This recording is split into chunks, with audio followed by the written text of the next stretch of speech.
رب العالمين نحمده ونستعينه ونستغفره ونؤمن به ونتوكل عليه ونعوذ بالله من شرور أنفسنا ومن سيئات أعمالنا من يهد الله فلا مضل له ومن يضلله فلا هادي له ونشهد أن لا إله إلا الله وحده لا شريك له ونشهد أن سيدنا ونبينا ومولانا محمدا عبده ورسوله أما بعد فأعوذ بالله من الشيطان الرجيم بسم الله الرحمن الرحيم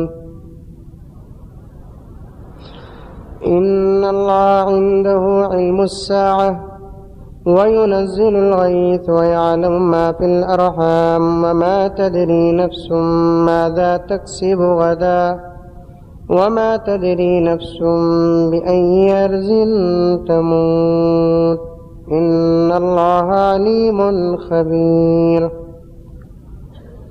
قال النبي صلى الله عليه وسلم ليت شعري كيف أمتي بعدي حين تتبختر رجالهم وتمرح نساؤهم وقال النبي صلى الله عليه وسلم نساء كاسيات عاريات مميلات مائلات رؤوسهن كأسمنة البخت وقال النبي صلى الله عليه وسلم الحياء من الإيمان والإيمان في الجنة البذاء من الجفا والجفاء في النار أو كما قال عليه الصلاة والسلام وسلم تسليما كثيرا كثيرا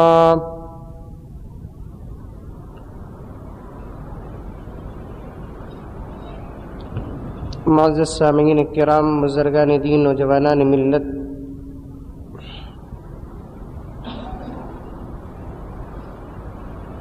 کئی جماعت سے قیامت کی نشانیاں اور ان کی تفصیل بیان کی جا رہی ہے۔ گزشتہ جمعہ ایک اہم موضوع نبی کریم صلی اللہ علیہ وسلم کی ایک سب سے بڑی اور اہم پیشین گوئی کے متعلق بات شروع ہوئی۔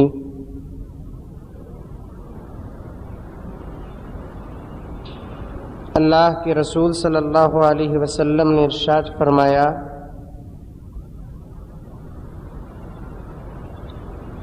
لیت شعری کیف امتی بعدی،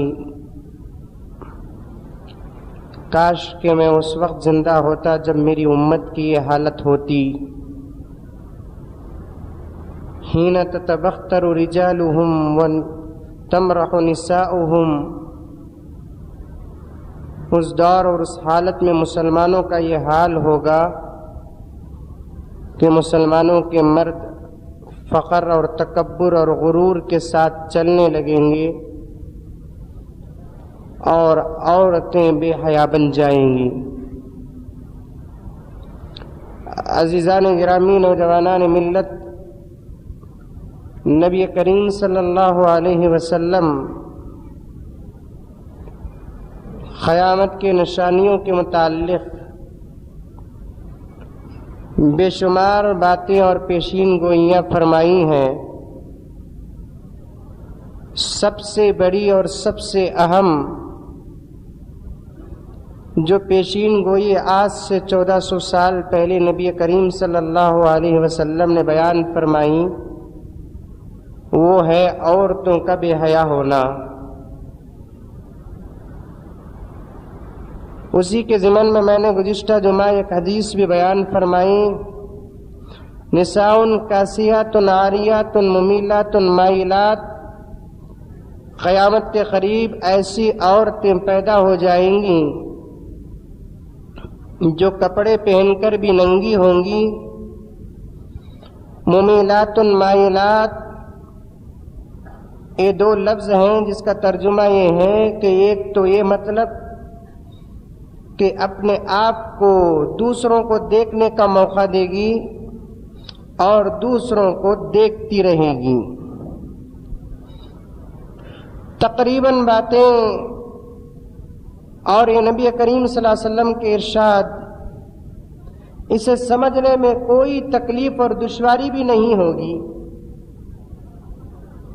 اگر مبالغہ نہ سمجھیں آپ لوگ تو میں یہاں تک کہہ سکتا ہوں کہ ہمارے قوم کا، ہمارے جنریشن کا 10 سال کا بچہ بھی عورتوں کے متعلق اتنا ہی جانتا ہے جتنا آج کے دور میں 80 سال کا بوڑھا جانتا ہے. حالانکہ اسے 10 سال کی عمر ہی گزری ہے، لیکن اس 10 سال کے بچے کو بلا کر ایک عورت کے بارے میں سوال کریں گے تو 10 سال کا بچہ بھی عورت کے متعلق ایسے ہی جوابات دے گا، ایسے ہی اشارے بتائے گا، ایسے ہی حالات کو سامنے رکھے گا جو کہ 70 اور 80 سال کا آدمی عورت کے متعلق جانتا ہے. کیوں کہ اللہ کے رسول صلی اللہ علیہ وسلم کی پیشین گوئی کہ کپڑے پہن کر بھی عورت ننگی رہے گی. محدثین کرام نے اس کے 4 مطلب نکالے، جس کا ایک مطلب میں نے گزشتہ جمعہ عرض کیا، اتنے باریک کپڑے پہنے گی کہ اس کا پہننے میں داخل نہیں ہوگا. اور اس بات کو اچھے طریقے سے ذہن میں رکھ لیں کہ احادیث کے اندر بعض باتیں تو ایسی ہیں جو کافروں سے، نصرانیوں سے، یہودیوں سے تعلق رکھتی ہیں، اور اکثر باتیں ایسی ہیں جو مسلمانوں سے تعلق اور نسبت رکھتی ہیں. ہم نے یہی سمجھا کہ نبی کی حدیث کی یہ پیشین گوئیوں کا تعلق شاید کافروں سے ہوگا، شاید نصرانیوں سے ہوگا، شاید یہودیوں سے ہوگا، خدا اور خدا کے رسول کے منکروں سے ہوگا. نہیں، محدثین کرام نے فرمایا کہ یہ بے حیائی کا رواج مسلمانوں کے اندر جب پیدا ہوگا تو قیامت کا انتظار کرو. غیروں کے اندر جو بے حیائی کا تعلق ہے وہ حضور ہی کے زمانے سے پیدا تھا. حضور کے زمانے میں غیر عورتیں بھی باریک لباس پہنتی تھی، غیر عورتیں بھی آدھا لباس پہنتی تھی. حضور پاک صلی اللہ علیہ وسلم کے زمانے میں غیر مذہب سے تعلق رکھنے والی عورتیں بھی سر میں پلو نہیں ڈالا کرتی تھی. محدثین نے اس حدیث کی تشریح فرمائی، یہ بے حیائی کا جو تعلق ہے، اس بے حیائی کی نسبت جو اللہ کے رسول صلی اللہ علیہ وسلم نے فرمائی ہے وہ غیروں کی نہیں بلکہ مسلمان عورتوں کی ہے کہ آج مسلمان عورتوں کے لباس کو دیکھنا پڑے گا کہ اس کی لباس کہاں تک موٹے اور کہاں تک باریک ہے. میں نے گزشتہ جمعہ عرض کیا تھا کہ آج دنیا اتنی گری گزری ہو گئی ہے کہ موٹا کپڑا خریدنا چاہیں گے تو آپ 25-30 روپے میٹر میں آپ کو مل جائے گا، لیکن جتنا باریک کپڑا خریدنا چاہتے ہیں اتنی ہی کاسٹلی اور اتنی ہی قیمتی سے پیسہ ادا کرنا پڑے گا. کپڑا جتنا باریک ہوگا اتنے 100 زیادہ آپ کو دینا پڑے گا. کہ دیکھو 2500 3000 7000 10,000 ایسے قیمت کے کپڑے اٹھا کر دیکھو تو ایک آئینے کی طرح ہوگا. کپڑے کو ادھر رکھ کر ادھر سے دیکھنے والا آدمی ادھر دیکھ سکتا ہے، ادھر سے دیکھنے والا آدمی ادھر دیکھ سکتا ہے. اور ایسے کپڑے پہننے والے آج مسلمان عورتیں ہیں، اور اس کپڑے کو پہن کر خود مسلمان مرد بھی پکڑ کرتے ہیں، مسلمان عورتیں بھی پکڑ کرتی ہیں، کیونکہ میں نے اتنا باریک کپڑا پہنا ہے. اللہ کے رسول صلی اللہ علیہ وسلم نے فرمایا ایک مطلب یہ کہ اس کاسیات العاریات سے مطلب یہ ہے کہ عورتیں باریک کپڑا پہنے گی. ہاں، کوئی کپڑا ایسا آتا ہے، اس مسئلے کو اچھے طریقے سے ذہن میں بٹھا لے آپ. کوئی کپڑا خوبصورت ہے جس کے اندر بیل بوٹے ہوتے ہیں، پھول بھر درخت ہوتے ہیں، ان کپڑوں کے پہننے سے عورتوں کو منع نہیں کیا گیا ہے، کیونکہ پھول والے کپڑے عورتوں کو پہننا چاہیے، خوبصورت کپڑے پہننا چاہیے۔ ایک مرتبہ نبی کریم صلی اللہ علیہ وسلم کو ایک جگہ سے کپڑا تحفتاً آیا اور اس کپڑے کے اندر پھول بوٹے لگے ہوئے تھے، پورے کپڑے کے اندر پھول بوٹے تھے۔ اللہ کے رسول صلی اللہ علیہ وسلم کے اطراف و اکناف حضرات صحابہ کرام رضوان اللہ تعالی علیہم اجمعین بیٹھے ہوئے تھے۔ صحابہ حضور صلی اللہ علیہ وسلم کو ایک باپ کا درجہ دیے اور اللہ کے رسول صلی اللہ علیہ وسلم صحابہ کو اپنی اولاد سمجھا کرتے تھے۔ یہی خاکہ حدیث پاک میں اللہ کے رسول صلی اللہ علیہ وسلم نے فرمایا، انا لکم بمنزلۃ الوالد، میں تمہارے لیے ایک باپ کا درجہ رکھتا ہوں۔ صحابہ حضور سے کوئی چیز مانگنے میں شرماتے نہیں تھے، تبرک کے طور پر اللہ کے رسول صلی اللہ علیہ وسلم کے کپڑوں کو حاصل کرتے۔ جس چیز میں اللہ کے رسول صلی اللہ علیہ وسلم کی نگاہ پڑ گئی اس پتھر کو بھی اٹھا کر تبرک کے لیے رکھ لیا کرتے۔ جس چیز میں اللہ کے رسول صلی اللہ علیہ وسلم کا دست مبارک لگ جاتا اسے تبرک کے لیے اٹھا کر رکھ لیتے۔ جسم کے کسی حصے میں نبی کریم صلی اللہ علیہ وسلم کا ہاتھ مبارک دست مبارک پڑ جاتا اس جگہ کو بہت ہی حفاظت کے ساتھ دیکھتے تھے۔ ایک صحابی کا واقعہ عرض کرتا چلو، ایک صحابی کے سر میں بڑے بڑے بال تھے، عورتوں کی طرح لمبی چوٹی ڈالنے کے قابل بال ہو گئے۔ حضرت عمر فاروق رضی اللہ تعالیٰ عنہ ان کو بلائے اور بلا کر کہا کہ جاؤ اپنے سر کے بال کٹا کر آؤ، کیونکہ ایک مرد کو اپنے کان کی لولکی سے زیادہ بال چھوڑنے کی اجازت نہیں ہے، بلکہ شریعت کہتی ہے کان کی لولکی سے اگر کوئی آدمی بال چھوڑتا ہے جتنے بال پڑیں گے وہ پورا حصہ جہنم کو چلا جائے گا۔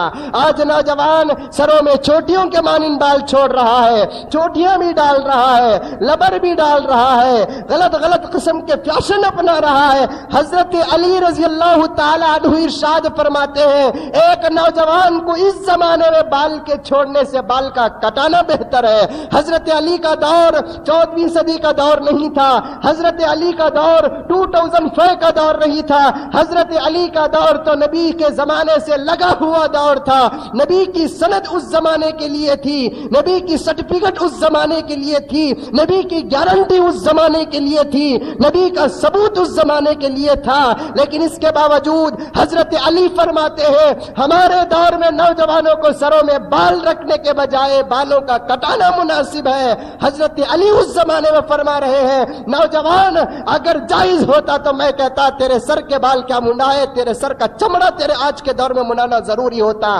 آج یہ بالوں سے فقر پیدا ہو رہا ہے، آج یہ بالوں سے بے حیائی پیدا ہو رہی ہے، آج یہ بالوں سے سنت کا جنازہ اٹھ رہا ہے، آج یہ بالوں سے نبی کی سنت کٹ رہی ہے، آج یہ بالوں سے نبی کی سنت کی توہین لازم آ رہی ہے، آج یہ بالوں سے غلط قسم کے رسم و رواج پیدا ہو رہے ہیں۔ اسی لیے حضرت علی رضی اللہ تعالی عنہ ہمیشہ اپنے سر میں بال رکھا، اپنے سر کو منڈایا کرتے تھے، سر میں ذرا بھی بال بڑھ جاتے حضرت علی منڈا دیتے تھے۔ کسی نے ایک مرتبہ آ کر حضرت علی سے پوچھا اے علی، نبی کریم صلی اللہ علیہ وسلم بال رکھتے تھے اور آپ بال منڈا رہے ہیں، نبی اپنے سر میں بال رکھتے تھے اور آپ بال منڈا رہے ہیں۔ حضرت علی نے فرمایا دیکھو نبی اگر بال رکھ رہے ہیں تو نبی کے بالوں کا رکھنا نبی کے بالوں میں تبرک تھا، اس لیے نبی کریم صلی اللہ علیہ وسلم بال رکھتے تھے۔ کبھی نبی کریم صلی اللہ علیہ وسلم حج کے لیے جاتے، اپنے سر مبارک کو منڈاتے، اب وہ بالوں کو پھینکتے نہیں بلکہ صحابہ میں ایک ایک دو دو بال تقسیم کر دیتے۔ یہ نبی کے بالوں کی قدر، یہ نبی کے بالوں کا تبرک ہے۔ اور نبی کے بال تو اتنے متبرک تھے، حضرت ام سلمہ رضی اللہ تعالی عنہ ارشاد فرماتی ہے ایک مرتبہ ایک عورت اپنے بچے کو لے کر آئی، کہنے لگی کہ میرا بچہ 3 دن سے بخار میں مبتلا ہے۔ حضرت ام سلمہ فرماتی ہے میں گئی اور گھر سے ایک پیالے میں پانی لے کر آئی اور اس بچے کو پلایا، کچھ پانی اس کے پورے جسم میں نے ملا، وہ بچہ میرے گھر سے باہر بھی نہیں نکلا کہ اس کی پوری بخار ختم ہو گئی۔ پھر ماں نے بچے کی ماں پلٹ کر آئی اور پوچھنے لگی کہ اے ام سلمہ بتاؤ کہ اس پانی میں تم نے کیا دم کیا ہے، کیا پھونکا ہے، اس میں کیا پڑا ہے؟ حضرت ام سلمہ فرماتی ہے میں نے نہ اس میں دم کیا، نہ پھونکا، نہ پڑا، بلکہ میرے پاس نبی کا ایک بال تھا، میں اس بال کو پانی میں ڈال کر رکھتی ہوں اور جو بھی بیمار آتا میں وہ پانی پلاتی ہوں تو اس بال کے نتیجے اور تبرک اور تقدس میں اور صدقے میں وہ بیمار شفا یاب ہو جاتا۔ یہ نبی کے بال کی کرامت، یہ نبی کے بال کا معجزہ، یہ نبی کے بال کا احترام، یہ نبی کے بالوں کے تبرک تھا۔ اور پیغمبر کے بالوں کے سوا کسی کے بال کو تبرک سمجھنا، پیغمبر کے علاوہ کسی کی چیز کو متبرک سمجھنا سخت حرام ہے، حرام ہے۔ 2 جمعہ پہلے ایک صاحب مجھے فون میں، ایک نوجوان ہمارے ہی محلے کا، کہہ رہا ہے کہ حضرت ایک عجیب واقعہ ہو گیا، کیا کہ ہمارے اس علاقے میں ایک مزاور کا انتقال ہو گیا۔ میں نے کہا کہ کوئی نئی بات نہیں ہے، مزاور تو کیا اس کے باپ کو بھی مرنا ہے؟ اللہ تعالیٰ نے موت کسی کے لیے معاف نہیں فرمائی تو مزاور کا مرنا کون سا تعجب کی بات ہے؟ مزاور بھی مرے گا، پیر بھی مرے گا، غوث بھی مرے گا، شیخ بھی مرے گا، حافظ بھی مرے گا، عالم بھی مرے گا، مؤذن بھی مرے گا، امام بھی مرے گا، اچھا بھی مرے گا، برا بھی مرے گا، یہاں تک کہ پیغمبروں کو، انبیاء کو موت آئی ہے۔ تو نوجوان کہنے لگا کہ نہیں مولانا، ایک عجیب حادثہ ہو گیا ہے، ایک عجیب مسئلہ پیش آیا ہے۔ میں نے کہا کہ کیا بات ہے؟ مرنا تو سب کے لیے ہے مولانا، لیکن جب یہ مزاور مر گیا تو اس کی عقیدت میں عورتیں باہر نکل کر آئی۔ مزاوروں کی عقیدت میں مردوں سے زیادہ عورت ہی تو باہر آتی ہے، مردوں کہاں آتے ہیں باہر؟ مزاوروں کی محبت عورتوں کے دلوں کے اندر جتنی ہے 1/3 بھی مردوں کے دلوں کے اندر نہیں ہے۔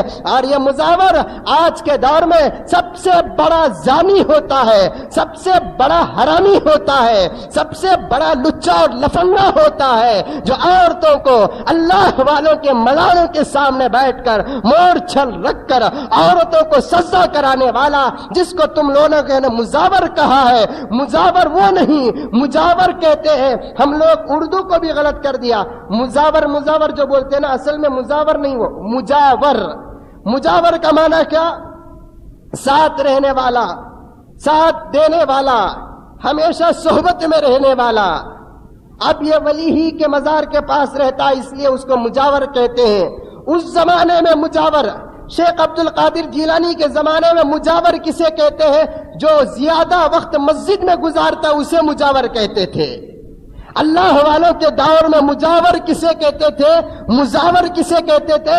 جو سب سے زیادہ وقت مسجد کے اندر گزارتا تھا اسے مزاور کہتے تھے۔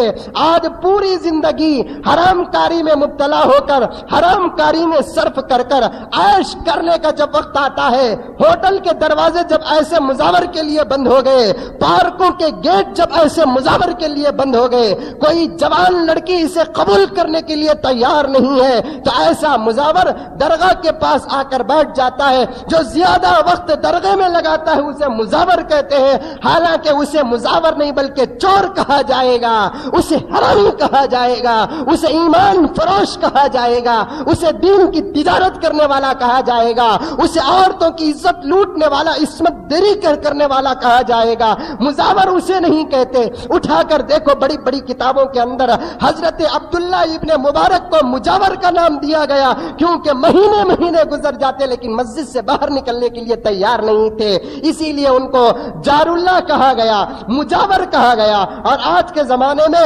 مسجد میں رہنے والے کو مجاور نہیں کہتے بلکہ قبرستانوں میں زندگی گزارنے والے کو مجاور کہتے ہیں، قبروں کے پاس عیش کرنے والے کو مجاور کہتے ہیں، تماکو مارنے والے کو مجاور کہتے ہیں، گانجا مارنے والے کو مجاور کہتے ہیں، شراب کی دھن میں عجیب عجیب برے برے جانوروں کی آواز نکالنے والے کو مجاور کہتے ہیں، جس کی زندگی کا کیریکٹر ایک گنہگار سے گنہگار کے برابر بھی نہیں ہوتا۔ تو بہرحال عقیدت میں لوگ آ جاتے ہیں، ارے یہی عقیدت اور یہی محبت ہمارے محلے کے امام سے کر لیتے تو نجات ہو جاتی، ہمارے مسجد کے مؤذن سے کر لیتے تو نجات ہو جاتی۔ جس نے نماز نہیں پڑھا، جس کی داڑھی کے بال سنت کے موافق نہیں، جس کے سر کے بال سنت کے موافق نہیں، جس کے بازو جا کر بیٹھنے سے میں سمجھتا ہوں پاک کھانے سے بھی زیادہ بدبو آتی ہے، اس سے کہاں کی عقیدت پیدا ہو گئی، اس سے کہاں کی محبت پیدا ہو گئی، اس سے کہاں ایمان تر و تازہ ہوتا ہے؟ دیکھو، اللہ والوں سے محبت کرو،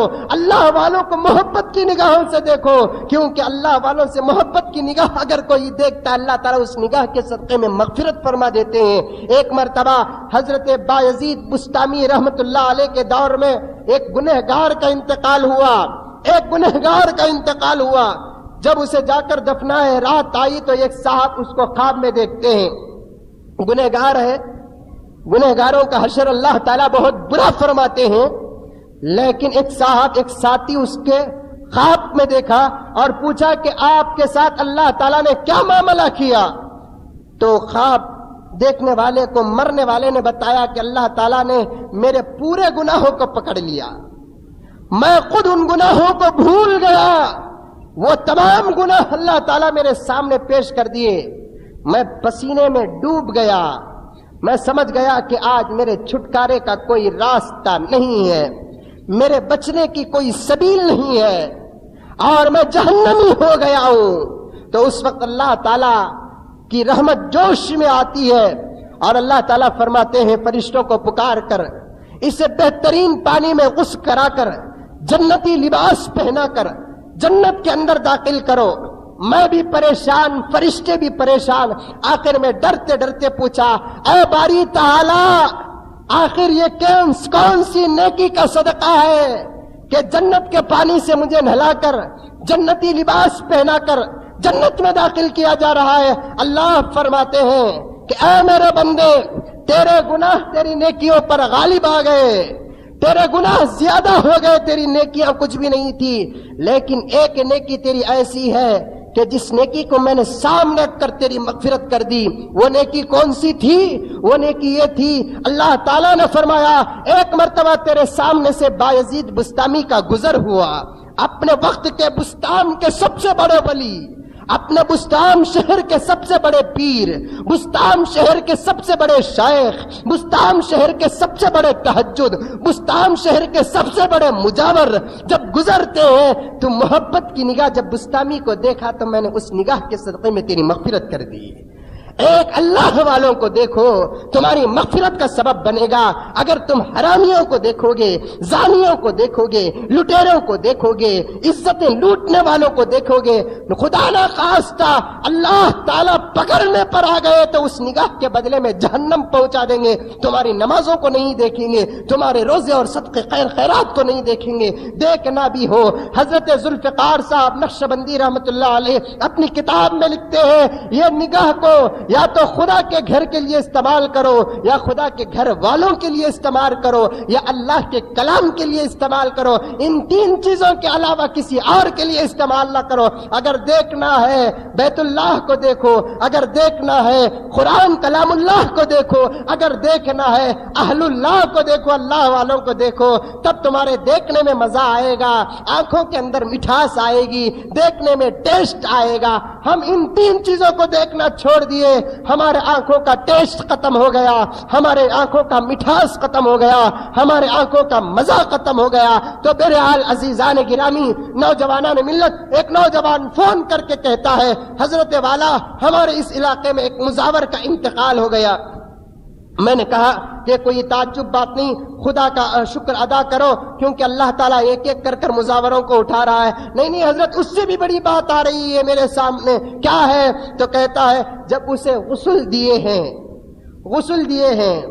میت کے غسل کا پانی ناپاک ہوتا ہے، میت کے غسل کا پانی ناپاک ہوتا ہے، اسی لیے فقہا فرماتے ہیں جب کسی میت کو غسل دے دیتے ہیں تو احتیاطاً تمہارے لیے غسل کرنا سنت ہے، اگر غسل نہیں کرتے ہیں تو کم از کم وضو کر لو۔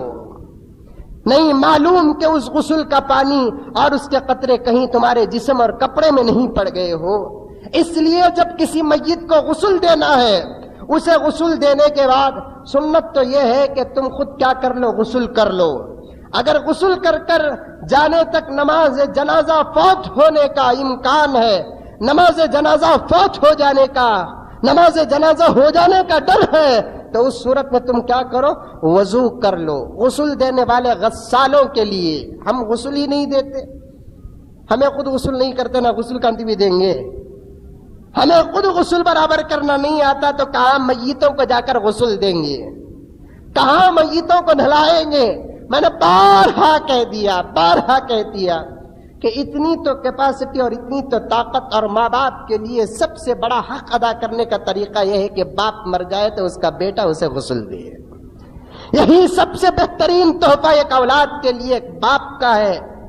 اور باپ کا سب سے بہترین تحفہ اولاد کی طرف سے یہی ہے کہ اس کے مرنے کے بعد محلے کا مؤذن نہیں, بلکہ اس کا اولاد جو اس کی پراپرٹی کا حقدار ہوتا ہے, اس کی کروڑوں جائیداد کا وارث دار ہوتا ہے, وہ آگے بڑھ کر کیا کرے؟ غسل کرے.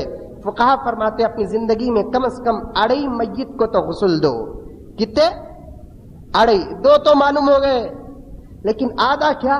2 بڑے اور 1 بچے کو تو کم از کم اپنی زندگی میں غسل دو, کیونکہ میت کو غسل دینا بھی مغفرت کے اسباب میں سے ایک سبب ہے. میت کو غسل دینا بھی مغفرت کے اسباب میں سے ایک سبب ہے. جب مر جائے اپنی زندگی میں, پوری زندگی, ایسا نہیں مہینے میں 1 مرتبہ, سال میں 1 مرتبہ, ایسا نہیں, پوری زندگی میں کم از کم 2.5 میت کو, 2 بالغوں کو 1 نابالغ کو تو غسل دو. اللہ تعالیٰ تمہارے مغفرت کا سبب فرمائیں گے. لیکن کہاں آتا ہے یہ بھرا مجمع جو یہاں پر بیٹھا ہوا ہے؟ اگر میں کہوں کسے میت کو غسل دینا آتا ہے ہاتھ اٹھاؤ, تو میں سمجھتا ہوں کہ نگاہ بھی اٹھانے کے لیے تیار نہیں ہوں گے. ہاتھ اٹھانا تو دور کی بات, آنکھ نہیں اٹھا سکتے آنکھ. اسی لیے ہمارے مساجد کے اندر, یہ ہمارے مدارس کے اندر نوجوانوں کی تعلیم کا ایک خاص انتظام ہو کر ان کو 40 دن کے اندر یا 50 دن کے اندر ایک ایسا کورس پیدا کرنا جس کے اندر نوجوانوں کو غسل دینے کا طریقہ, کفن پہنانے کا طریقہ بتایا جائے کہ دیکھ میرے بیٹے, دیکھ میرے بھائی, دیکھ میرے دوست, تیرے بابا کا انتقال ہو جائے تو ایسے کفن دینا. کیا حضرت کس کا؟ تو بھی بولو ہمارے بابا کا تم نہ ملے کہ ہمارے بابا نہیں مریں گے. سب کے بابا مرنا ہے, سب کے بیٹے مرنا ہے, سب کے بھائی مرنا ہے, سب کی ماں مرنا ہے. تصور کرو کہ اگر کسی کا انتقال ہو جائے تو اس طریقے سے کفن پہنائیں گے. دنیا میں سیدھا پاؤں پیانٹ میں سیدھے کیا بولتے سو سیدھا پاؤں داخل کرنے کے بجائے داوا پاؤں داخل کر دیے تو کوئی فرق نہیں ہے سنت کے خلاف. لیکن کفن تو کیسے دینا کہ ویسے دینا, یہ پدر کدھر آنا, یہ پدر کدھر آنا, اس کے بعد کا پدر کیسے آنا, اس کے بعد کا پدر کیسے آنا, اندر کا غلاف کیسے رہنا, اوپر کا غلاف کیسے رہنا, اندر کا جھبا کیسے رہنا, اس کے اوپر کا جھبا کیسے رہنا, عورت کو کتنے کپڑے ہونا, مرد بنے کو کتنے کپڑے ہونا, سب پوچھو. ایک زندے کو پوچھو کیا با شابن کی تاریخ کپڑے سلا لیے کا, تیرے کپڑے کے اندر کتنے, سب معلوم. یہ کپڑے آدمی کے واسطے کتنے کپڑے ہونا کو بولے تو بولا تھا شرٹ, پینٹ, نکر, بنین, بیلٹ, ٹائی, شوز, ساکس, برابر یہ 9 چیزیں ان کو بتاتا کہ نہیں بتاتا ہے. ایک انسان مسلمان مر جائے تو اسے کتنے کپڑے کفن کے لیے استعمال ہوں گے, عورت اگر مر جائے تو کتنے کپڑے کفن کے لیے ہوں گے, تو پوچھو نہیں معلوم ہوگا. مرد اگر انتقال ہو جائے تو اسے 3 کپڑے دیں گے, عورت اگر انتقال ہو جائے تو اسے 5 کپڑے دیں گے. یعنی اس کا پردہ صرف زندگی میں نہیں, اس کے خبر میں بھی اس کا پردہ ہے, خبر میں بھی اس کا پردہ ہے. 2 کپڑے ایکسٹرا, مرد کے لیے 3 کپڑے, عورت کے لیے 1 کپڑا, 5 کپڑے. کیا بھئی قبر کو جانے کے بعد کون دیکھتے ہیں؟ بازو قبر والے دروازہ کھول کو دیکھتے ہیں کیا, کھڑکی کھولاتے ہیں کیا, فرشتے مردے کو اٹھاتے ہیں, یہ تو ہے. فرشتے مردے کے کپڑے پھاڑتے ہیں, مول کر کانتے بھی ہے. آتے ہی سوال جب کریں گے پورے کفن کے ساتھ سوال کریں گے کہ من ربو کا, من نبیو کا, ما دینو کا. لیکن کہیں بھی یہ حدیث کے اندر نہیں ملے گا. پہلے اس کے کپڑے نکالیں گے, اس کے بعد سوال کریں گے. نہیں ہے, کپڑے جب 1 چادر لپٹے تو بھی اس کا پورا جسم چھپ گیا, 2 چادر لپٹے تو بھی اس کا پورا جسم چھپ گیا, 5 چادر لپٹے تو بھی اس کا پورا جسم چھپ گیا ہے. آخر 2 کپڑے کیوں عورت کے لیے زیادہ ہیں؟ تو شریعت کہتی ہے کہ نہیں, عورت کا پردہ ماں کی گوشت سے لے کر قبر کے گھڑے تک اور قبر کے گھڑے سے لے کر جنت کے داخلے تک عورت کا پردہ ہے. آج کہتے ہیں نا پردہ نہیں، پردہ نہیں، پردہ نہیں. میں کہتا ہوں سورت پردے میں داخل نہیں ہے جو ہمارے کیو ٹی وی کے چور بولتے ہیں اور ان کی دلیل میں ان کا پروف لے کر کہتے ہیں جب چہرہ پردے میں داخل نہیں ہے تو تمہارے کفن جب تمہارے موتاؤں کو پہناتے ہیں تو چہرے کو کھلا رکھ کر کفن پہناؤ. جب تمہارے بڑوں کو جب تم کفن پہناتے ہیں، قبر کے اندر جب تم داخل کرتے ہیں تو تمہارے موتاؤں کو چہرہ کھلا رکھ کر دفناؤ اور دنیا والوں کو سبق دو کہ دیکھو چہرہ پردے میں جیسے دنیا میں داخل نہیں ویسے خبر میں بھی داخل نہیں ہے. کیوں خبر میں چھپاتے ہیں اور زندگی میں؟ جب خبر میں چھپانا شریعت میں داخل ہے تو زندگی میں بدرجہ اولا چھپانا داخل ہے. سمجھ میں آ رہی ہے بات؟ جب قبر میں چہرہ چھپاتے بولے تو زندہ رہتے وقت نہیں چھپانا. خبر میں زنا نہیں، خبر میں حرام کاری نہیں، خبر میں کوئی کسی کی عزت نہیں لوٹے گا. اتنے جتنی باڈی ہے اتنی ہی سائز کا گھر ہے. کوئی دروازہ نہیں رکھتے، کوئی کھڑکی نہیں رکھتے. اب وہ عورت چلے گی تو بازو خبر والے کو جھانک کر بھی نہیں دیکھے گی، سیٹی نہیں مارے گی، ہنکی نہیں مارے گی، کچھ بھی نہیں ہوگا. لیکن اس کے باوجود اس کا چہرہ بھی چھپا رہے ہیں، اس کے پاؤں بھی چھپا رہے ہیں. ایک ایک نہیں، تین تین جگہ پر گھاٹی ڈال رہے ہیں. سر کے پاس بھی گھاٹی، کمر کے پاس بھی گھاٹی، پاؤں کے پاس بھی گھاٹی ہے. اور ایک ایک نہیں، پانچ پانچ کپڑوں سے اسے کفن دیا جا رہا ہے. کیوں کہ عورت تو وہ چیز ہے جس کی زندگی کا ایک ایک لمحہ پردے میں داخل، مر جائے تو پردے میں داخل، خبر میں جائے تو پردے میں داخل ہوگا. کیوں کہ عورت تو اسی چیز کا نام کہلاتے ہیں. تو بہرحال عزیزان گرامی، نوجوانان ملت، میں عرض کر رہا تھا کوئی چیز تبرک میں داخل نہیں ہے، کوئی چیز عقیدت میں داخل نہیں ہے. اگر کوئی آدمی مر جائے تو اس کا غسل کا پانی ناپاک ہو جاتا ہے، اسے پینے کے لیے استعمال نہیں کر سکتے، اسے نہلانے کے لیے مسجد اور ایک آدمی کو نہلانے کے لیے استعمال نہیں کر سکتے. اگر کوئی آدمی مر جاتا ہے، کتنا ہی بڑا محدث عالم مفسر کیوں نہ ہو، مرنے کے بعد اسے غسل دیا ہوا پانی پکڑ کر اگر کوئی آدمی وضو کرتا ہے تو اس سے وضو نہیں ہوگا، غسل کرتا ہے تو غسل نہیں ہوگا. ناپاک کپڑے کو دھوتے ہیں تو ناپاک کپڑا پاک نہیں ہوگا. موری میں ککوس میں نہیں بلکہ بگیٹا بھر کر گھرا میں عورتیں لے کر گئے، تبرک کے لیے اس کے غسل کا پانی پینا شروع کر دیے. لا حول ولا قوت الا باللہ. اگر کسی کے غسل کا پانی تبرک میں داخل ہوتا، جا کر دیکھو ہزاروں بلکہ لاکھوں حدیثیں موجود ہیں، حضور کو غسل دیا ہوا پانی ایک قطرہ بھی صحابہ نہیں اٹھائے. جبکہ صحابہ کی اتنی عقیدت اور محبت، حضور صلی اللہ علیہ وسلم کبھی حجامت لگاتے اور خون نکل آتا، وہ خون کسی صحابی کو دیتے، صحابی وہ خون کو پی لیتے. سر کے بال دیتے، تبرک کے لیے رکھ لیتے. یہ صرف حضور اکرم صلی اللہ علیہ وسلم کا خاصہ، حضور پاک صلی اللہ علیہ وسلم کے لیے خاص ہے، اللہ کے رسول کے علاوہ کسی اور کے لیے خاص نہیں ہے. لیکن کیا اندھی عقیدت ہے کہ ایک مزاور مر گیا، سڑا سنڈال کہیں کا، اس کے پانی کو لے کر بڑے ہی تبرک کے ساتھ لوگ بگیٹوں میں بھر کر لے کر گئے، بنگی میں بھر کر لے کر گئے، بوٹلوں میں آج بھی فریج میں رکھ رہے ہیں. کوئی بیمار آ گیا، کسی کو اماں آ گئی، کسی کو بابا آ گئی، کسی کو گوبری آ گئی، کسی کو پکانا آ گیا، نہیں معلوم کہ کیا کیا نام آ گئے. تو عورتوں کے پاس، جن کے پاس پانی ہے، بڑے ہی سر میں پلو ازا ہوئی تو پلو نہیں ڈالی. مزاور کا غسل کے پانی کو پلو ڈال لیتی میں.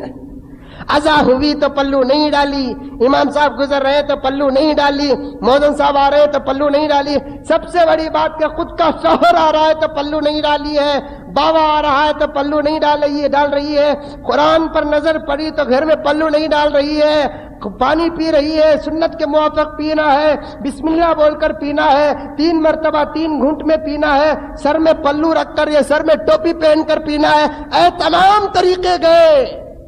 لیکن مزاور کے غسل کے پانی کو پینے کا جب وقت آتا ہے، پلانے کا وقت آتا ہے، ابھی بھی وہ دوسرے یہاں پر موجود ہے، کوئی ایسی ویسی بات نہیں، بلکہ پورے پروف کے ساتھ، بڑے ہی تبرک کے ساتھ. ایک صاحب گئے دیکھنے کے واسطے میں، بولا ذرا جا کر منگ کر لے لگا رہو جی، دیکھیں گے وہ کیسا پانی ہے بول کر انہوں بھی گئے. کیا رے با وہ 250 میرے پاس اتنا رے با، ایک کام کر 2 خطرے ہونا کہ تو لے لیتے. خطرے میں آ گیا وہ، بنگیاں بھی ختم، بگیٹاں بھی ختم، باٹلاں بھی ختم. اب کہاں آ گئے؟ اب ہوتے ہوتے اتنا پانی رکھ گا تو وہ پانی کو خالی دیکھے تو ان کو بیماری چل جائیں گی خالی دیکھے تو بیماری چل جائے گی. نہیں، تبرکات تو صرف اللہ کے رسول صلی اللہ علیہ وسلم کے. عرض یہ کر رہا تھا میں آپ کو، بیان یہ کر رہا تھا، نبی کریم صلی اللہ علیہ وسلم کے زمانے میں حضرت علی ہمیشہ سر کے بال منڈایا کرتے تھے. کسی نے پوچھا کہ علی حضور کے سر مبارک پر بال تھے اور آپ کے سر میں بال نہیں رہتے ہیں، یہ سنت کی خلاف ورزی ہے اور نبی کریم صلی اللہ علیہ وسلم کے قانون اور دستور سے ہٹا ہوا ہے. حضرت علی نے فرمایا اپنے دور میں، ہمارا دور نہیں، حضرت علی بہترین صحابی ہونے کے باوجود فرماتے ہیں ہمارے دور میں بال رکھنے کے بجائے بال کا منڈانا بہتر ہے، بال رکھنے کے بجائے بال کا کٹانا بہتر ہے، سر میں وسترا لگانا بہتر ہے. کیونکہ حضور پاک صلی اللہ علیہ وسلم کے بال تو تبرک تھے اور حضور پاک صلی اللہ علیہ وسلم کے چیزوں کو اتنا متبرک سمجھتے تھے، اگر اللہ کے رسول صلی اللہ علیہ وسلم کا ہاتھ دست مبارک کسی پر لگ جاتا، صحابہ زندگی بھر اس چیز کو رکھ کر اپنی پوری زندگی کو قربان کرتے. ایک صحابی کے بال بہت لمبے ہو گئے، کمر تک بال آ گئے. ایک مرد کے، ایک صحابی کے بال کہاں تک آئے؟ کمر تک آ گئے. جبکہ شریعت کہتی ہے کہ کان کی لولکی سے زیادہ نہیں بڑھائیں گے بال کو، بال کے سر کے بال کان کی لولکی سے نہ بڑھے، داڑھی کے بال ایک مٹھی سے نہ بڑھے. یہ دو کام، داڑھی کے بال ایک مٹھی سے زیادہ نہ بڑھے، سر کے بال کان کی لولکی سے زیادہ نہ بڑھے، بغل اور زیر ناف کے بال 40 دن سے زیادہ نہ بڑھے. ناخون کا بھی یہی مسئلہ ہے. تو یہ اصول ہوتا ہے. اب وہ صحابی کے بال کہاں تک آ گئے؟ کمر تک آ گئے. حضرت عمر فاروق نے فرمایا جاؤ، جا کر اپنے سر کے بال کو کٹا کر آؤ. یہ شعائر اسلام سے ہٹا ہوا قانون ہے. آج ضرورت ہے ہمارے نوجوانوں کو ایک عمر جیسا خلیفہ اگر آ جائے جو زبانوں سے نہیں مانتے. آپ نے باہر کہاوت سنا ہوگا، شیطان چمار کا بھوت باتوں سے نہیں بلکہ لاتوں سے مانتا ہے. آج نوجوانوں کی وہ مثال ہو گئی، باتوں سے سدھارنے کا دور چلا گیا. عمر جیسا ایک نوجوان کا پیدا ہونا آج ضروری ہے. حضرت عمر فاروق انسان کے اور اپنے رعایا کے ایک ایک نسل پر غور و فکر کرتے تھے. آج کہاں ہے وہ خلیفہ؟ آج کہاں ہے وہ بادشاہ؟ سر کے بالوں پر ایک خلیفہ کی نظر جاتی ہے، سر کے بالوں پر ایک بادشاہ کی نظر جاتی ہے. امامت کے لیے حضرت عمر فاروق کھڑتے، جا کر اٹھا کر سیرت پڑھاؤ ہمارے قوم کے رہبروں کو، رہنماؤں کو، ہمارے قوم کے حاکموں کو. جا کر عمر فاروق کی سیرت پڑھاؤ. نماز پڑھانے کے لیے جب عمر فاروق منبر پر چلے جاتے، پہلی نظر قوم کے پاؤں کی طرف ہوتی، پاؤں کی طرف قوم کا بادشاہ دیکھتا تھا، امیر المؤمنین قوم کے پاؤں کی طرف دیکھتا تھا، کہیں کسی کا لباس ٹکنے سے نیچے تو نہیں رہ گیا. آج ہمارے قوم کے رہبر اور رہنما اگر وہ نظر ڈالتے ہیں تو اپنے قوم کی رعایا کے جیبوں پر نظر ڈالتے ہیں، عورتوں کے حسنوں پر نظر ڈالتے ہیں، عورتوں کی خوبصورتی پر نظر ڈالتے ہیں.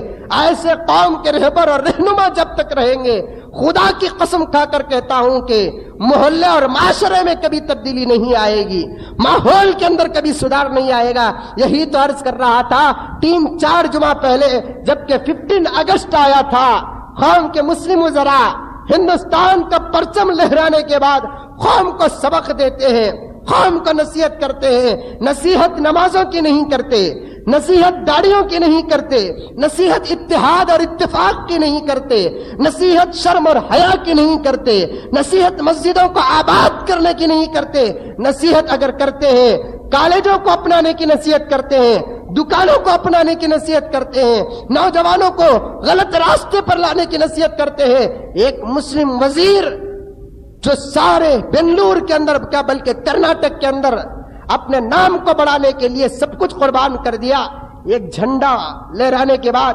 یہی بنگلور کے اندر عورتوں کو سبق دے رہا ہے.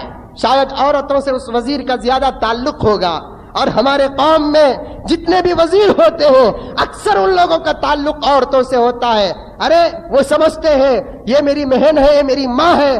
اگر وہ عورت کو، اپنے رعایا کو اور اپنے رعایا میں رہنے والے عورتوں کو ماں اور بہن سمجھتے تو ایسا ہی حکم دیتے جیسے اپنے گھر کے اندر رہنے والے ماں اور بہنوں کو حکم دیتے. لیکن جھنڈا لہرانے کے بعد مہاتما گاندھی کا احسان ادا کرتے ہیں. کس کا احسان؟ مہاتما گاندھی کا احسان ادا کرتے ہیں. ارے ہزاروں مہاتما گاندھی پیدا ہو جاتے، جب تک ٹیپو نہ پیدا ہوتا، جب تک قاسم نانوتوی پیدا نہ ہوتا، جب تک حافظ ضامن شہید پیدا نہ ہوتے، یہ ہندوستان کا پرچم تمہارے ہاتھوں میں نہ آتا. آج تم نہرو کا احسان ادا کر رہے ہو، آج تم گاندھی کا احسان ادا کر رہے ہو، آج تم ولبھ بھائی پٹیل کا احسان ادا کر رہے ہو. جس کا احسان ادا کرنا تھا، اگر وہ احسان ادا کرتے تو ساری دنیا کے غیر مسلم تمہارے بھکاری بنتے. تم نے احسان فراموشی سے کام لیا، تم دنیا کے کتوں کے بھکاری بن گئے، ان کے پاس اپنے ہاتھ اور اپنے دامن کو پھیلانا شروع کر دیے. تو بہرحال ایک وزیر کیا کہتا ہے، جھنڈے کو لہرانے کے بعد عورتوں کو کہتا ہے دیکھو مسلمان عورتیں بڑی سوماری ہوتی ہیں. سب ہنس لے سننے والے سبھی بولے ہندوؤں دیکھو صبح ہی 4 بجے اٹھتے ہیں، مسلمان عورتیں کیا کرتے ہیں؟ صبح ہی 10 بجے اٹھتے ہیں. صبح ہی انہیں عورت 5 بجے اٹھ کر 4 بجے اٹھ کر اپنے گھر کے سامنے جھاڑ کو گیڑ کو وہ کیا کہتے ہیں، وہ کیا کی ڈالتے ہیں نا، وہ لکیراں کی کرا ڈال کر وہ پھولاں کیا کی پلیتے گلیتے وہ لگا دیتے ہیں. یہ ایک لفظ نہیں نکلا تم لگا بھی 5 بجے اٹھ کو گھراں جھاڑ کو نماز پڑھو بول کر نہیں بولے. انہیں پڑھ لے کو رہا تو نہ بولنے کے واسطے ہے. ایسا وزیر اگر پڑھ لے کو رہا تو نماز انہیں بولے گا نماز پڑھو بول کر. اگر نماز ہی نہیں پڑھا انہیں لاکھ بولا نماز پڑھو بول کر نہیں پڑھ سکتے. امام ابو حنیفہ کے پاس ایک صاحب آئے، جب تک خود عمل نہیں کرتا انہیں دوسروں کو بولے تو اثر بھی نہیں رہتا. امام ابو حنیفہ کے پاس ایک عورت آ کر کہنے لگی ابو حنیفہ یہ میرا بیٹا ہے نا میٹھا بہت زیادہ کھاتا. ابو حنیفہ بولے 3 دن کے بعد آؤ. انہیں سمجھی کہ بھی تعویذ پلیتے دوا دارو کیا بھی دیتے رہے. 3 دن کے بعد وہ بچے کو بلا لے کو بڈی آئی آ کر ابو حنیفہ میں 3 دن پہلے آئی تھی نا میرا بچہ میٹھا زیادہ کھاتا کو بول کو. تب وہ بچے کو بلا کو سر میں ہاتھ رکھو. ابو حنیفہ بولے بیٹے میٹھا زیادہ کھانے کو رے با بولا لے اچھے بلا لے کو جاؤ. بڈی کو غصہ آ گا. یہ بات 3 دن پہلے بولنا تھا. وہ کیا 3 دن کے بعد بلا کو بولتے ہیں؟ سو 3 دن سے پہلے بولنا تھا یہ بات. بلا کو میں سمجھی گا بھی تعویذ یہ پلی تہنا پانی میں ڈال کو مغرب کے بعد پیو، مغرب سورج ڈوبنے سے پہلے جلاؤ، صبح ہی اٹھتے کہ نہیں کہ سیدھے ران کے پاؤں میں سیدھے پاؤں کے ران میں ناڑا بنو. کیا بھی نہیں ہے. بلا کو سر میں ہاتھ رکھو نہ کرے با میٹھا کھانے کو تو زیادہ میٹھا کھانا نہیں، شوگر پیدا ہو جائے گا. اس زمانے میں تھا کیا شوگر رے؟ شوگر بھی نہیں تھا، نمک بھی نہیں تھا. سمجھ میں آئی بات ہے. بچے کو نصیحت کرے میٹھا بھی کتنا یوز کرنا کہ اتنا میٹھا سنت کو بول کو حد سے زیادہ یوز کر لیا تو سنت کا بھی ریاکشن ہو جاتا ہے. صبح میں 2 رکعت سنت نماز پڑھنا سو منجھے حضور سے بڑی محبت با 2 نہیں 4 رکعت پڑھتا ہوں تو نماز نہیں ہوتی اس کی. حضور صلی اللہ علیہ وسلم بولے 2 رکعت سنت، 2 رکعت پڑھنا. کتنی سنت بولے کب کرنا بولے اتنا. ایک آدمی کو جوش آیا داڑھی چھوڑنے کی. اب انہیں بول رہا حضرت میں داڑھی چھوڑ دوں. کہاں تک چھوڑتا؟ گڑگے تک چھوڑ دوں. نہیں، سنت بولتی 1 مٹھی چھوڑو. کہاں تک؟ 1 مٹھی، اس سے زیادہ نہیں چھوڑ سکتے. نہیں حضرت مجھے حضور سے بڑی محبت، داڑھی سے بڑی محبت ہے، اس کا سے میں چھوڑ دوں. بولا تھا نہیں. اللہ کے رسول نے فرمایا کہ 1 مٹھی سے پہلے کٹانا نصرانیوں کی علامت ہے، 1 مٹھی سے زیادہ بڑھانا یہودیوں کی نشانی ہے. افراط اور تفریط، زیادہ سختی بھی نہیں ایک دم نرمی بھی نہیں، وہ اسلام ہمارا ہے. امتن لتکون وسطن وسطن، ہمیں درمیانی امت، ایک دم زیادتی بھی نہیں ایک دم نرمی بھی نہیں. حضرت موسیٰ کے دور میں زیادہ سختی، 1 مار کو مارتا تو اسے 2 مار مارنے کا حکم، مارنا. حضرت عیسیٰ کے دور میں کون بھی 1 گال میں تھپڑ مارا تو اور 1 گال پیش کر ڈالنا. یہ ان کی امت میں نرمی، وہ ان کی امت میں سختی. حضور پاک صلی اللہ علیہ وسلم چاہے تو تمہیں معاف کرو، چاہے تو بدلہ لو. یہ اس لیے جو بھی کام ہوتا ہے، جو بھی کھانے سے لے کر پینے تک، نماز سے لے کر زکات تک، سب بھی جو بھی کام ہوتا ہے ایک قانون جو بولے اللہ کے رسول صلی اللہ علیہ وسلم، اللہ تعالیٰ نے جو اصول بتایا اتنا نہیں. میں حد سے زیادہ کرتا ہوں. سنت میٹھا کھانا سنت، لیکن آج کے دور میں میٹھے کے اندر جو میٹیریل جاتے ہیں وہ کون سے بھی ورجنلٹی کے نہیں ہے، پیور نہیں ہے. اس کے اندر دوائیاں ملی ہوئی ہیں. اس سے بھی کتنا کھانا کی اتنا کھائے تو ہمارے اندر بھی ہمارا جسم بھی سنبھالنے کی کیپیسٹی. اگر حد سے زیادہ کھا لیں گے تو وہ میٹھا سنت جا کر اندر جا کر شوگر بن جاتا ہے، پھر زندگی بھر اس سنت سے محروم ہو جائیں گے۔ دسترخوان میں چار قسم کے میٹھے رکھے ہوئے ہیں، ایک بہت بڑا کروڑ پتی آ کر بیٹھتا ہے، میں بھی کھا رہا ہوں، وہ سامنے والا بھی کھا رہا ہے، کھاؤ صاحب میٹھا، یہ میٹھا بڑا مزہ ہے۔ نہیں حضرت معاف کرنا ہے، کی بھی معاف کرنا ہے، تمہارے سے کیا غلطی ہوگی ہے، میں اچانک جا کو خامخواہ تم نہ جا کو میں کہیں کو معاف کرو، غلطی ہوئی تو نہیں حضرت ویسے نہیں ہے، ڈاکٹر مجھے میٹھا کھانے کو بول دیا۔ اگر سنت کو کم کریں گے تب بھی بیماری میں مبتلا، حد سے زیادہ اوور کریں گے محبت پہ آگا تو تب بھی کیا ہے بیماری میں مبتلا ہو جائیں گے، پوری زندگی بھر اس سنت سے کیا ہو جائیں گے، محروم ہو جائیں گے۔ تو بہرحال میٹھا سنت ہے، اسے جتنا استعمال کرنا اتنا استعمال کرنا ہے۔ اسی لیے اللہ کے رسول صلی اللہ علیہ وسلم نے میٹھے سے بچانے کے لیے، شوگر سے بچانے کے لیے آج سے 1400 سال پہلے ایک اچھا فارمولا بتایا اللہ کے رسول صلی اللہ علیہ وسلم۔ آج جو بھی شوگر کے مریض ہیں، اگر یہاں پر بیٹھے ہوئے اللہ تعالیٰ ان کو صحت کاملہ عاجلہ مستمرہ نصیب فرمائے، ایسے شوگر کے مریضوں کے لیے کہیں کیمپ رکھتے ہیں، کہیں دوائیاں دیتے ہیں، کہیں انجیکشن دیتے ہیں، کہیں میٹھے گولیاں دیتے ہیں۔ یاد رکھو ضرور اللہ تعالیٰ لکل دائن دواؤن کے تحت ہر بیماری کے لیے دوا، اور ہر دوا کے اندر شفا رکھے ہیں، شفا کے بغیر کوئی دوا نہیں ہے، لیکن سب سے بہترین شفا اور سب سے بہترین دوا سنت کے اندر ہے۔ اگر یہ شوگر کے مریض ایک بات کی پابندی کر لیں گے، ممبر کے بازو مصلی پہ کھڑے ہو کر جمعے کے اندر اور حاضرین کے روبرو یہ علاج بتا رہا ہوں، یہ علاج نہ میرا، نہ میرے باپ کا، نہ میرے دادا کا، نہ میرے خاندان کا، نہ میری پرمپرا کا ہے، بلکہ یہ علاج تو سرور کائنات کا ہے۔ ارے شوگر تو حضور کے زمانے میں نہیں تھا، لیکن شوگر کا علاج کیا بہترین بتائے اللہ کے رسول صلی اللہ علیہ وسلم۔ اگر مدینے کی خاک مل جائے تو ہم قربان ہو جائے۔ ایسا آقا 1,80,000 امتوں کو نہیں ملا جو آقا مجھے اور آپ کو ملا ہے۔ ہمارے شوگر کا لحاظ کرنے والا آقا ہم کو ملا، ہمارے ہارٹ کا علاج کرنے والا آقا ہم کو ملا، ہمارے کینسر کا علاج کرنے والا آقا ہم کو ملا، ہمارے ایڈز کا علاج کرنے والا آقا ہم کو ملا ہے۔ خدا کی قسم چیلنج کے ساتھ کہتا ہوں کہ ایسا آقا کسی اور امت کو نہیں ملا ہے۔ آقا نے شوگر کو بچانے کے لیے کہ فرمایا جو آدمی کھانے سے پہلے نمک اور کھانے کے آخر میں نمک کھا لیتا ہے زندگی میں کسی بیماری میں مبتلا نہیں ہوگا۔ انڈائریکٹ اللہ کے رسول صلی اللہ علیہ وسلم نے شوگر سے بچایا، کیوں کہ درمیان میں جتنا بھی میٹھا کھاؤ گے وہ تمام میٹھے سے مقابلہ شروع اور آخر کا نمک تم لوگوں کے ساتھ کر دے گا۔ اگر آدمی شروع میں ایک چٹکی نمک ڈال کر کھانا شروع کرے اور آخر میں پورا میٹھا وغیرہ کھانے کے بعد ایک چٹکی نمک منہ میں ڈال کر واپس آ جائے، پان ڈال کر باہر آ رہا ہے، بیڑی پیتے ہوئے باہر آ رہا ہے، ہنس ڈال کر باہر آ رہا ہے، یہ شوگر پیدا نہیں کرے گا تو اور کیا پیدا کرے گا؟ شوگر بھی پیدا کرے گا، چاول بھی پیدا کرے گا، گیہوں بھی پیدا کرے گا، لہسن بھی پیدا کرے گا۔ اگر ایک چٹکی تو نمک شروع میں ڈال کر کھانا کھا لے، آج شوگر کے مریض موجود ہیں، پورے عقیدے کے ساتھ، پوری محبت کے ساتھ، سنت پہ مکمل بھروسہ کرتے ہوئے اگر اس عمل کو اپنائیں گے، 40 دن نہیں گزریں گے، خدا کی قسم تمہارے اندر ایک سدھار پیدا ہو جائے گا۔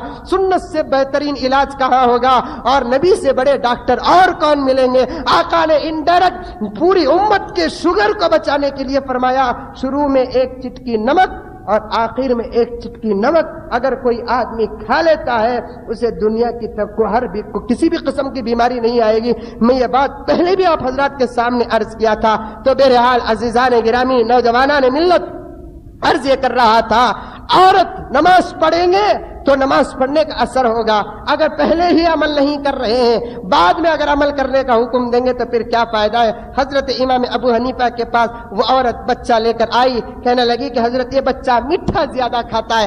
ابو حنیفہ نے فرمایا کہ 3 دن کے بعد آؤ۔ 3 دن کے بعد جب وہ بوڑھیا آتی ہے، بوڑھی عورت بچے کو لے کر آتی ہے، امام ابو حنیفہ سر میں ہاتھ رکھ کر کہتے ہیں کہ بیٹے میٹھا زیادہ نہ کھا، تیری طبیعت کو نقصان ہو جائے گا۔ اور طرح طرح کے اس زمانے میں کیا بات آئیں کہ وہ باتیں بولے ہوں گے، تیرے دانت خراب ہو جائیں گے، ٹٹان داخل ہو جائیں گے، فلاں داخل ہو، نہیں معلوم کیا کیا بولے ہوں گے۔ ابو بڑھی کو غصہ آیا، سوچنے لگے یہ جو بات 3 دن پہلے بولتے تھے تو پھر میں اتنا دور سے نہیں آنا تھا۔ ابو حنیفہ کو پوچھ ڈالی، بڈھیاں کو ذرا زور زیادہ رہتا، سو جوانوں کے مقابلے میں بڈھیاں کو ذرا زور زیادہ رہتا۔ ابو حنیفہ کو بولے تمہیں قوم کے امام کہتے، تمہیں اتنے بڑے مولانا کہتے، خواہ مخواہ ایک بڈھی کو تکلیف دیے نا تمہیں. خیر بچے کو بولے الگ بات ہے, میں بڈھی گئی اور آئی ہے, پاؤں میں درد ہے, یہ ہے, یہ علاج تمہیں 3 دن پہلے بولا تھا آج آنے کی زحمت نہیں تھی ہوتی. تو بڑھیا کو ابو حنیفہ فرماتے ہیں, اے بڑھیا, اے مائی, میرے علاج میں کوئی فرق نہیں ہے, آج میں تجھے نہیں بلا تھا, لیکن جب تو آئی تھی میرے پاس یہ بچے کی شکایت لے کر, اس وقت میں میٹھا کھا رہا تھا. جب میں خود میٹھا کھا رہا ہوں, اگر کسی کو روکوں تو وہ بچہ کہاں رکے گا. میں خود میٹھا کھا رہا تھا, اس لیے میں 3 دن سے میٹھے پر پرہیز کر کے اب بچے کو نصیحت کر رہا ہوں. تو انشاءاللہ تعالیٰ یہ نصیحت ضرور اس بچے کے اندر داخل ہو جائے گی. پہلے عمل کر کو بعد میں بولے تو تب جا کر کیا ہوتا ہے, اس کا اثر پیدا ہوتا. پہلے ہی سے گناہوں میں مبتلا, بعد میں بول رہے ہیں, چھپے چھپے اندر سے پورے گناہ کر رہے ہیں, اور قوم کے عام سامنے آ کر اگر تقریر کر رہے ہیں چاہے میں ہی کیوں نہ ہوں تو میرے سے کوئی فائدہ نہیں ہوگا. اللہ کے رسول صلی اللہ علیہ وسلم نے فرمایا پہلے عمل کرو بعد میں قوم کو نصیحت دو, وَاعْمَلُوا صَالِحًا, عمل کرو نیک عمل, اس کے بعد میں جا کر. اسی لیے اللہ کے رسول نے فرمایا یا ایھا النبی قل لازواجک وبناتک ونساء المؤمنین یدنین علیہن من جلابیبہن, اے پیغمبر سب سے پہلے تمہاری بیوی کو پردے کا حکم دو, تمہاری بیٹیوں کو پردے کا حکم دو, اس کے بعد جا کر قوم کو پردے کا حکم دو.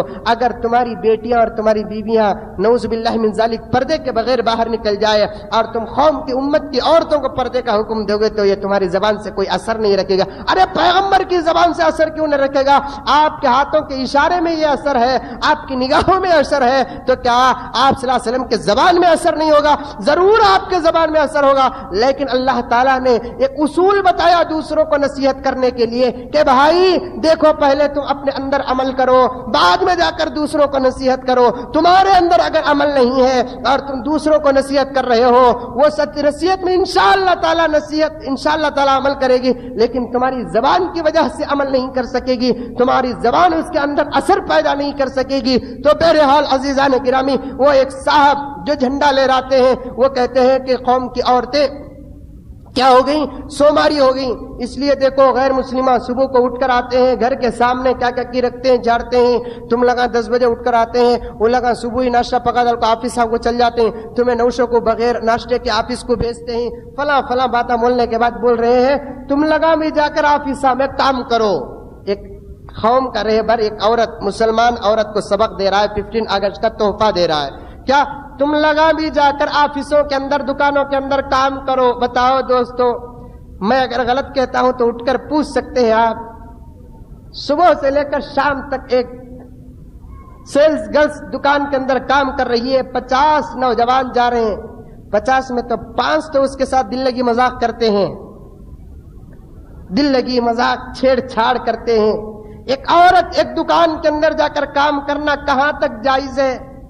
تم چاہے کسی بھی مدرسے سے فتویٰ منگانا چاہتے ہو تو فتویٰ منگا کر دیکھو, آپ کسی بھی مدرسے سے فتویٰ منگا کر دیکھو آپ کہ ایک عورت ایک دکان میں کام کر سکتی ہے یا نہیں کر سکتی ہے. شدید عذر کے بنا پر اگر کام کرنا ہے تو اسے کس صورت اور کس ہیئت کے ساتھ اسے کام کرنا ہے, یہ تو ایک لمبا عنوان, ایک لمبا مسئلہ ہے. عرض یہ کر رہا تھا کہ یہ قوم کا رہبر یہ قوم کو کیا سبق دے رہا ہے, بجائے گھر میں بیٹھو, یہ تمہارا سلم ایریا ہے, چھوٹے چھوٹے گھر ہیں, معمولی گلاس دھونے کے بہانے تم کو باہر آنا پڑتا ہے. یہ گلاس کے واسطے عزت نہ بیچو, اپنے چہرے کا حسن کی تجارت نہ کرو. یہ کہنے کے بجائے ایک قوم کا کونسلر, ایک قوم کا MLA, ایک قوم کا MP قوم کو یہ سبق دینے پر اتر آئے کہ دیکھو تم دکانوں کو جاؤ, اونر کے ساتھ مذاق کرو, اونر کا ٹائم پاس کرو. اونر اگر بڈھا ہو گیا تو اس کے جوان بیٹے کا ٹائم پاس کرو. تو بتاؤ کہ اگر ایسے قوم کے رہبر پیدا ہو جائے, قوم کے اندر کیا حیا آئے گی, قوم کے اندر کیا شرم آئے گی, قوم کے اندر کیا حجاب آئے گا, قوم کے اندر کیا پردہ آئے گا. اس کے بعد کہتے ہیں اگر تم کہیں جا کر کام نہیں کرتے تو کم از کم تمہارے گھر کے سامنے چھوٹے چھوٹے دکانیں کھولو.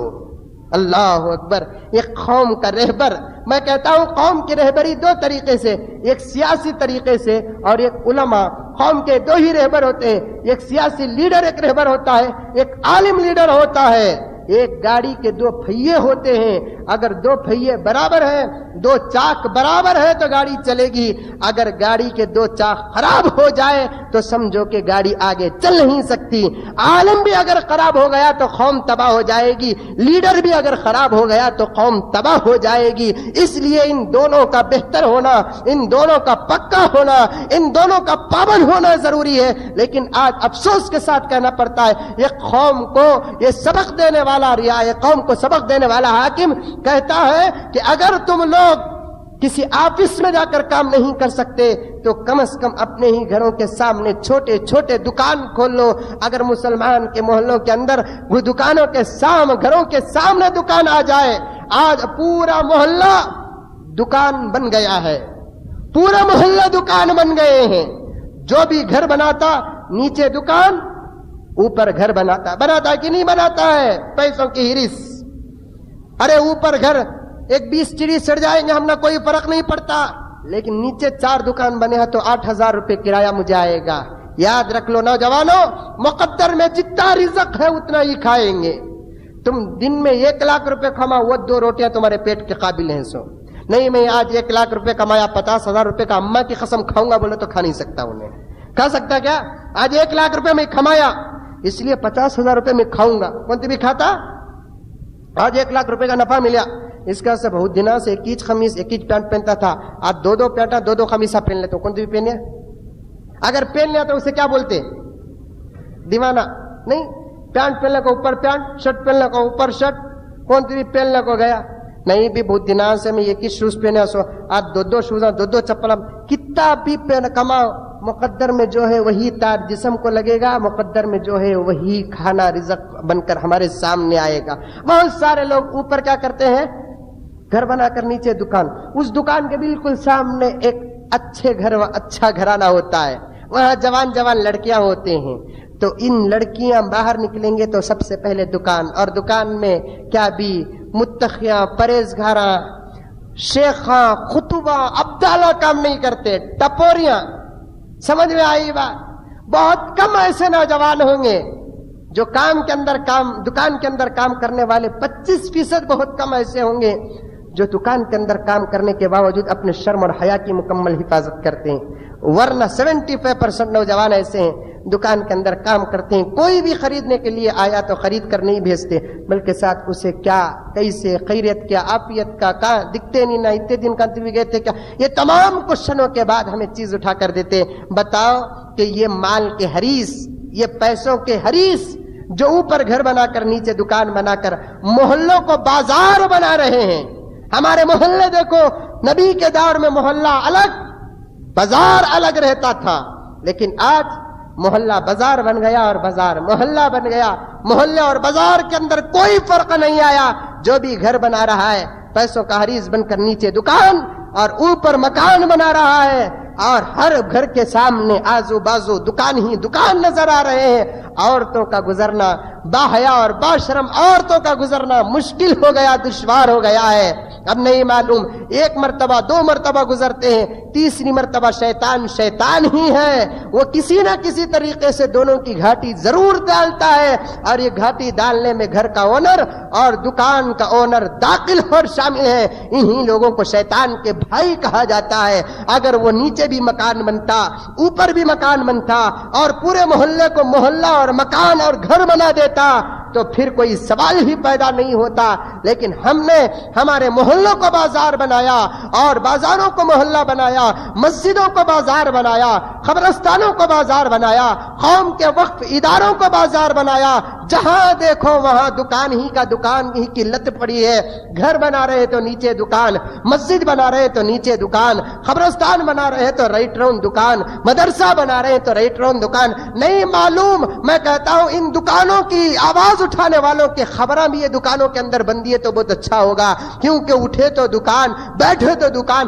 ارے جس جگہ جو کام کرنا ہے وہ کرو، اس کے علاوہ کوئی اور کام کرنے کی اجازت نہیں ہے۔ بہرحال عرض یہ کر رہا تھا عزیزان گرامی، یہ قوم کا رہبر قوم کی عورتوں کو یہ سبق دیتا ہے۔ حضرت امیر المؤمنین عمر فاروق رضی اللہ تعالیٰ عنہ آ کر کھڑے ہو جاتے، سب سے پہلے قوم کے خدموں پر نظر کرتے، کہیں کسی کی ازار تو ٹکنے سے نیچے نہیں ہے،